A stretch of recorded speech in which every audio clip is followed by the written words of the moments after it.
I see my man in the background. I love that shirt. Thank I think what you. is yeah, I love that shirt. I love that shirt. How you doing, Michael? You doing okay? I'm hanging in there. Good, good. That's all we can do, right? Oh yeah. Michael Maloof, he is former senior security policy analyst in the Office of Secretary of Defense, author, regular contributing analyst for RT and other media organizations. He has nearly 30 years of federal service in the U.S. Department of Defense. And that is indeed why I am bringing you on today. Well, that's the reason. Okay. That is exactly the reason. So I'll start here. Donald Trump attacks Iran. Give me your thoughts. Well, it was a preemptive strike, contrary to all international law. Same for Israel, and as a member of the international UN, they violated basic international norms set up by the West, endorsed by the United States as part of a treaty. So we make the laws. If we make the laws, we can break them, and that's basically what we did. And I think we're going to see the repercussions for years to come. This Now, is what do not you mean just by a the one-on. I'm sorry, I didn't mean to interrupt. I'm sorry. Please, you said Yeah, this will not be a one-on. This will have lingering effects for years to come as part of a more of a geopolitical outburst, and it's going to create the consternation, and it's going to alienate both the United States and Israel, even among the Middle East countries, and it could spread to well, China and Russia are going to still pursue their own goals, but Iran will still figure very, very prominently in their overall design for BRICS Plus and Belt and Road initiatives, and for Global South for years to come. I'm going to agree with you on something, by the way. Oh, on one thing, okay. So, on my workable point of view, the United States wanted to overthrow the government of Iran, No, but I I don't don't. think Trump wanted his hands on it. I just That, don't think. and you know, our history of regime change has been abominable.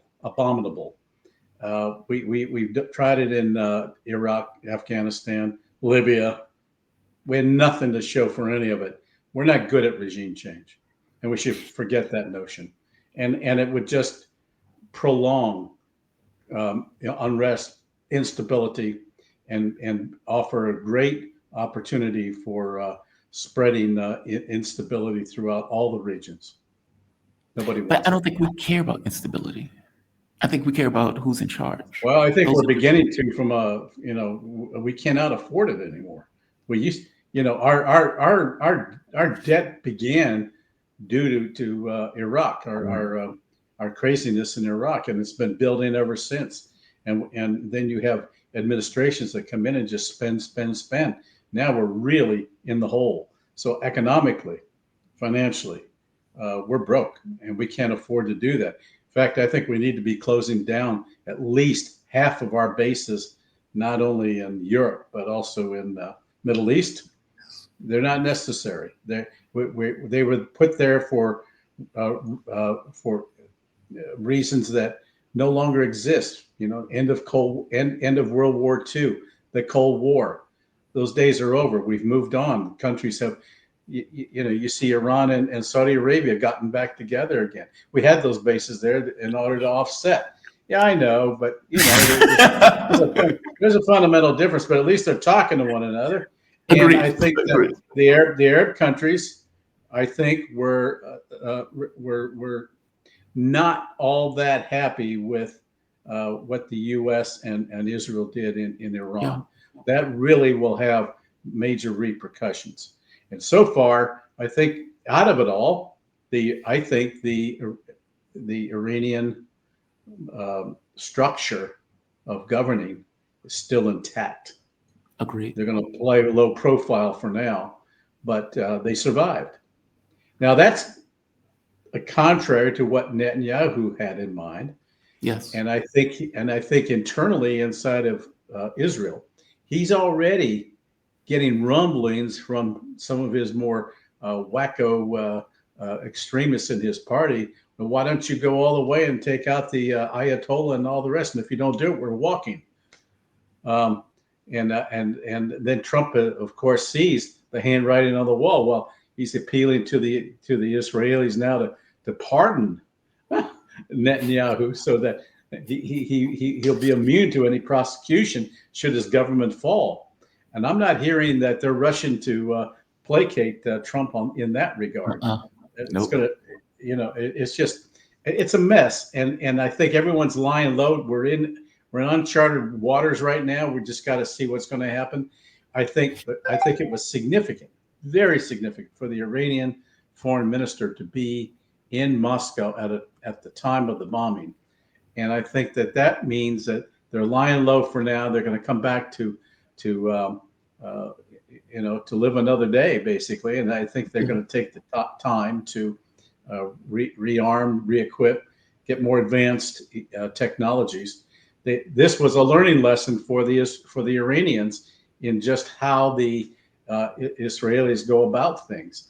They basically expose their play card, and so I think that the Iranians now see what they need to shore up.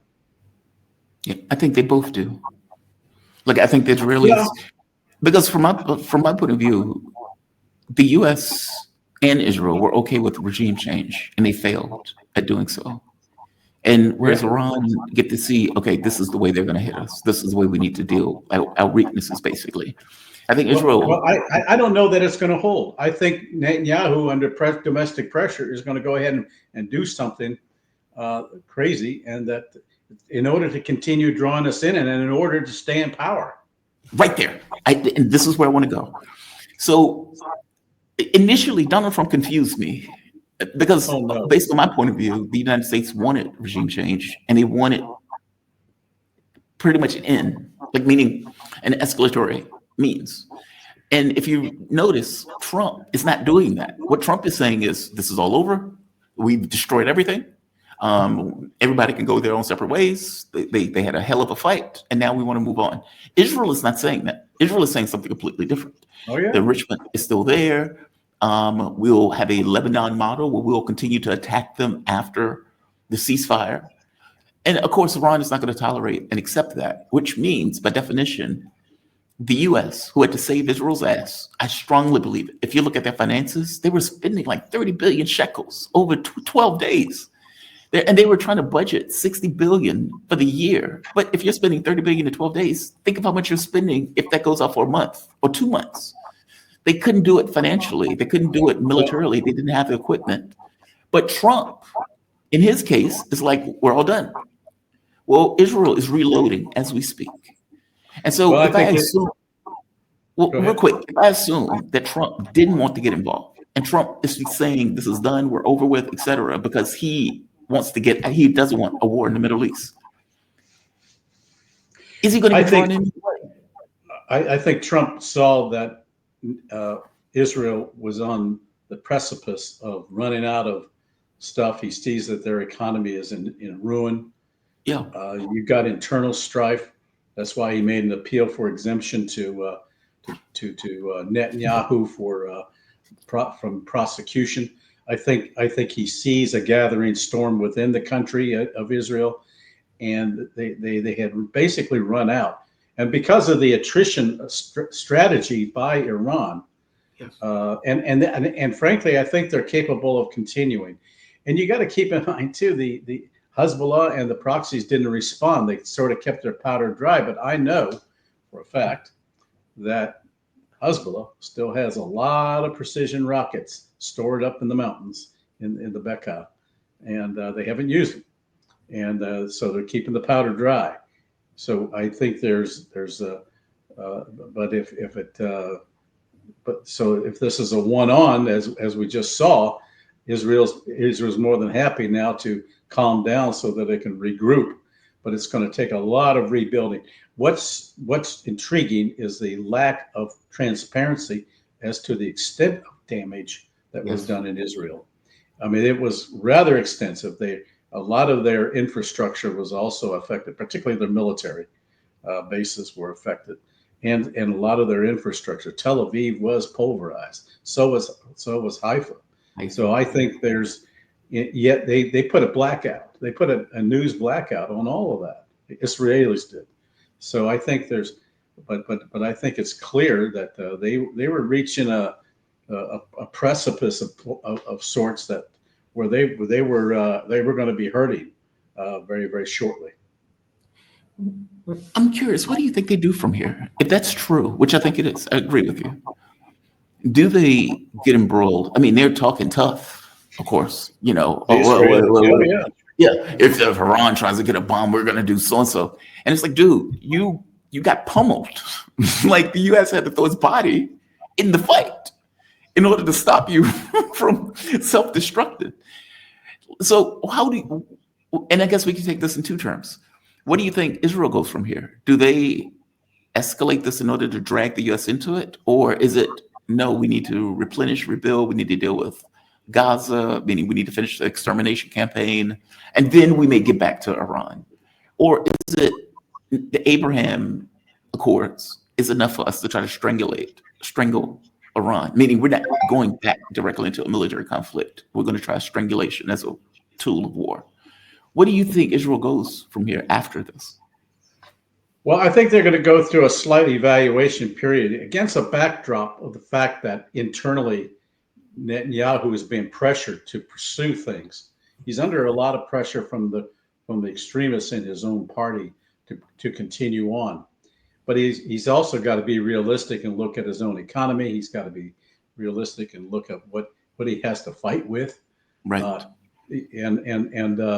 And Iran still has a lot of ballistic and hypersonic missiles in store. They haven't used them all, and they purposely did that. They used the older drones with so that it would deplete the stockpiles of the defense system in Israel.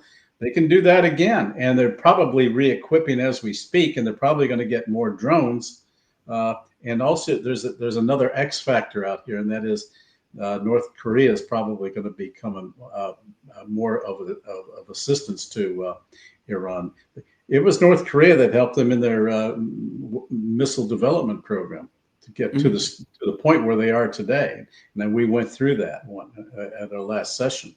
Yeah. So it historically, there's a close relationship. Plus, Iran has, even though it's Shia, and it has a close relationship with Pakistan, which is Sunni. And yet they have a history of trade. They also have a military history.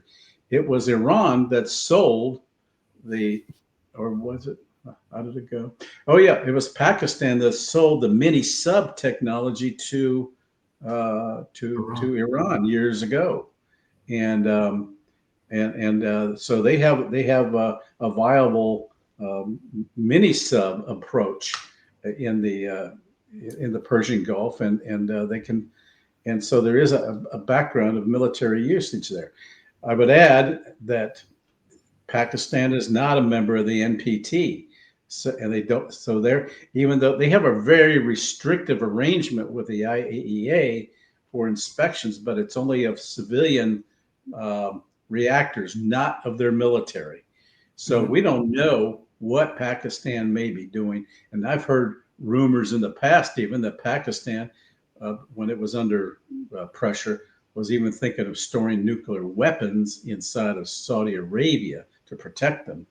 No, I don't. They've got good arrangements. So look at Pakistan and North Korea to be outlets for assisting Iran in the future, in addition to China and Russia. But it's really going to be important for geostrategically and geopolitically for Russia and China to maintain Iran in their orbit, because it is the linchpin for the north, south, east, west corridor for Belt and Road and for BRICS Plus. So we're at a very critical stage here, and that's why. And at the same time, you see Trump trying to. He recognizes that he can easily get drawn in to an endless conflict, and that's not what he wants. He really needs to focus internally inside the United States, and these other things are a distraction for him. So that's why he's trying to help Netanyahu in his situation. But I don't know that he might be. I don't know if he'll be successful in that regard. Israel's on the verge of a civil war. Well, by the way, the courts just turned Netanyahu down. Netanyahu wanted a 3-day respite or something, and they told him no, that the corruption trial, the summons is maintained. Yeah, I'm not surprised. I think he's appealing. I think Trump's appealing to the Knesset to pass a law that will exempt him from prosecution. That's the only way it's going to go. All hell would break loose if they did that. Correct me if I'm wrong. Let's see. If he has the majority in the Knesset, he may be able to get it. But let's see who puts up or shuts up. I mean, would the public accept that? I mean, they've been. Okay, this sounds weird. Their wishes are not being honored now because of the dominance of the Likud party. Most of them want the fighting to stop, get the hostages back, and try to get along with people. He's not. Where does Iran go from here? Because it's one of the weaknesses that was displayed in this combat. Even though I say Iran won, the problem that Iran has is pretty glaring. Israel is a nuclear power. And Iran, is always limited in the amount of damage that it could do to Israel. They can't go beyond a certain threshold because Israel, meaning I can do damage to you, but I don't want to do damage to you in a way where you can justify a nuke where the integrity of the state is at risk. It's almost limited. So yeah, I'm going to do my military targets. I'm going to hit, but I'm not going to have a mass casualty event in the way that Israel would be able to operate in the way it does its attacks. And even the US coming into play. If Iran was a nuclear power, the US would never get involved in a conflict like that. And I have a hard time believing that Israel would have even attacked Iran if it was a nuclear power. Do they get a nuke? Do they get the bomb? Do they have to get the bomb? Or is a conventional military enough? Well, let's see what grows out of the proposal that Trump has now with Iran. There's talk of wanting to allow them to do their nuclear development, not weapons, but nuclear development, and they would import the enriched uranium. I don't think Iran's going to go along with that. They're never going to go along with that. They're a signatory to the NPT, and I think what needs to be done is a glaring expose of Iran, of Israel's possession of nuclear weapons, and they're not a signatory to the NPT. And I think that needs to be exposed. And so Iran can make a case of why are you beating up on us? We don't have a nuclear weapon, but you got all these tactical nuclear weapons, and yet you're fighting us and claiming and you did it in a preemptive strike and total violation of international law, which you subscribe to. And the United States, as I said, has also violated it. We have treaty arrangements and understandings not to recognize self-defense. The whole UN, Article 51, self-defense. Iran is entitled to self-defense. I think Iran can plead that we are in compliance with all the laws and all the rules. We're not building a nuclear weapon. Prove it. It's significant that there was no radiation coming out of either Esfahan or Fordow. Materials. or they didn't have it, or it was moved. So the critical thing is, where's that 900 pounds of enriched uranium? And that's what they're looking for right now. Is Israel going to go and bomb them if they can find it? If that happens. Right there. This is my point. Like this is like it's very interesting to me. So there was a report that came out where the Israelis in the U.S. are apparently dumb enough to think that Iran is going to turn that over in negotiations. And it's like, for one, why would they negotiate with you? Two, the notion that they told you from the very beginning, we are going to maintain our enrichment. F off. And Donald Trump created conditions that was forcing a conflict, meaning they was never going to accept the premise that Donald Trump was laying out. And it was already understood. I mean, even by the reporting, this attack was weeks, months in the making. It just, there was no trigger for it. It was just, we think we can catch him sleeping, in which case they hit him. And then Trump's like, yeah, in 2 weeks, we may come up with an attack. Okay, I said immediately, that attack is imminent. Trump is a bad liar. It's imminent. And lo and behold, Trump attacks immediately. And I guess my point is, he is so radically distrusted. Why would they ever talk to him again? Why would they ever make a deal with him? You can't trust Trump. Your point, you're making a very valid point. I think the Iranian people, even though, notwithstanding the fact that the West wants the Iranian people to rise up against their government and the clerics, there's a fundamental problem with that ever happening. They basically do not trust the West, because it was the West, principally the CIA and MI6, which overthrew a democratic elected government in Iran back in 1953. So Mossadegh, they can no longer trust the West because they brought on the Shah, who was very oppressive, and now his son wants to take over. It's not going to happen. It's just not going to happen. And the Iranian people see this, and so that's why they will probably never agree to any agreement or go along with any agreement that the West concocts on behalf of Iran, which would be to their benefit, not to Iran's. So I think you're definitely going to see an implacable problem here where nothing's going to get resolved. There's a hardening of positions now. It's just that Iran is going to lie low and just observe. Unless they're attacked again, then they will respond. But they're not going to do a preemptive thing, because that would put them back then in bad stead. Then that would be all that the West would need to just unload on them, and that's not going to happen. So I think that the likes of Putin and even Xi prevailed upon the supreme leader to chill and rebuild quietly, it means that they will help in the preservation of the current government there. So I think that this is the way they're going to go, and keep a low profile, and just watch what Netanyahu decides to do. I got to be honest with you. I don't know if it was Putin that told them to chill. I think it was the fact that the U.S. attacked those bases.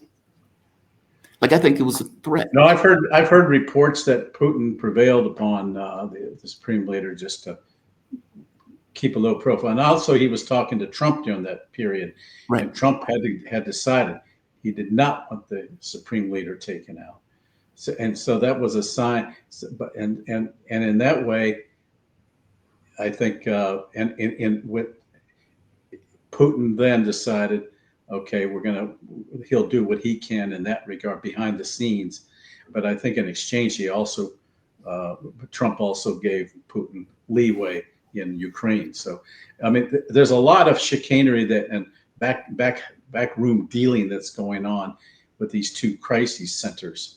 And I think that, and all that Trump is trying to do is, not get embroiled in another conflict that's going to suck us back in endlessly. We don't have the resources ourselves. Look, we were having a problem continuing to supply Israel because our own stockpiles were diminishing rapidly, and we were engaged in assisting them. So all of these considerations, when you're the president of the United States, you got to take all of this into account. I got to be honest with you. If that's true, then Iran made a mistake. If I'm Iran, they should have kept on going.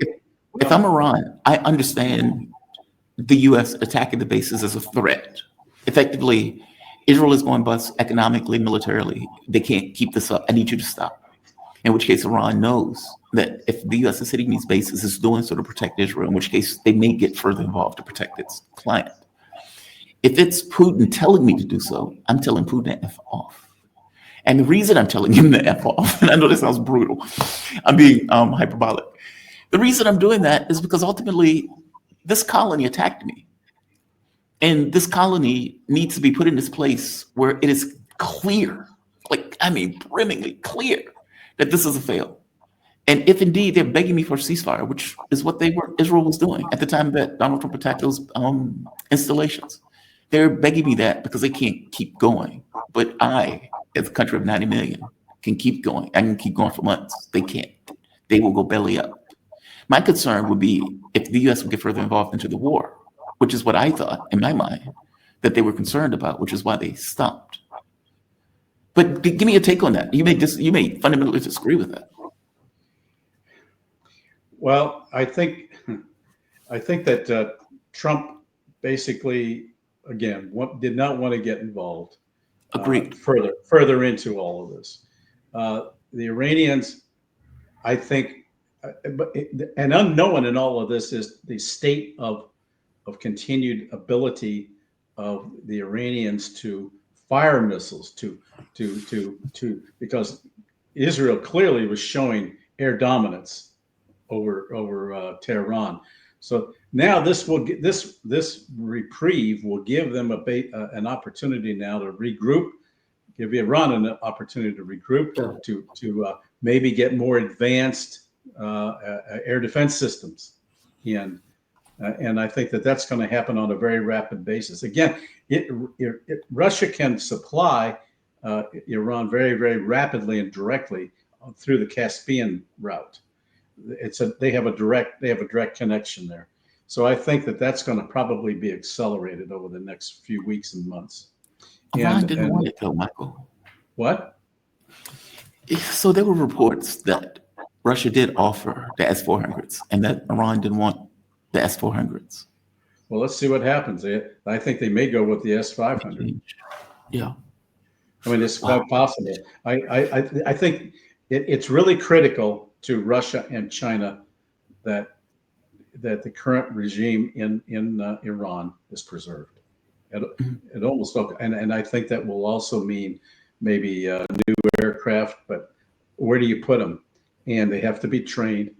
But certainly the missiles, the air defense systems, that's what they're going to need. And I'm sure they still have ballistic and hypersonic missiles still in store that they could refer to. And I think now we're in a lie in wait. We got to see what Israel decides to do. I don't think they can wait. I think Netanyahu's going to get antsy and he's going to do something that keeps us in the mix. And he can't afford. He's gone so far now. He cannot afford not to have us there to cover his six, and that's basically what we're doing. And I don't know how long we can do that. I mean, I would have stopped it a long time ago. I mean, it should have been cut off a long time ago. I agree with you on that. If I'm Israel, I'm thinking to myself, okay, we got surprised the first time around. We understand their military capability now. They're more sophisticated than we thought. Yes. The government is stronger than we thought.